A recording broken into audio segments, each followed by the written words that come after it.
ପିଲାମାନେ ଆମେ ଆଜି 12 ମାସର ନାମ ପଢିବା ଓଡ଼ିଆରେ ହେଲା।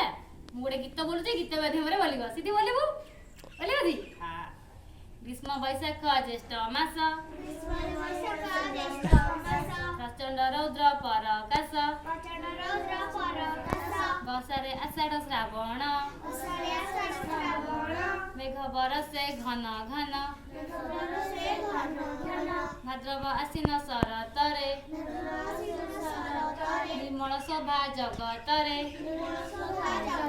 ଥିଲେ କାର୍ତ୍ତିକ ମାର୍ଗଶିର, ରାତିରେ ପଡ଼ଇ ଶିଶିର, ଶୀତରେ ପୌଷ ମାଘ ମାସ, ଦେହରେ ରଖ ଶୀତ ବାସ, ଫାଲ୍ଗୁନ ଚୈତ୍ର ବସନ୍ତରେ, ମୃଦୁମଳୟ ମନୋହରେ। ତାହେଲେ ଏଇଟା ହଉଛି ତାର ଗୀତ ଥିଲା। ଜାଣିବା ତାଙ୍କ ନାଁ କହିବା କଣ? ଫାଷ୍ଟ ହଉଛି ବୈଶାଖ।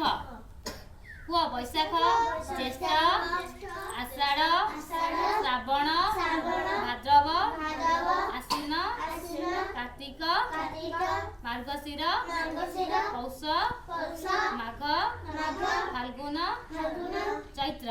ହେଲା, ଏଇଟା ହଉଛି 12 ମାସର ନାମ।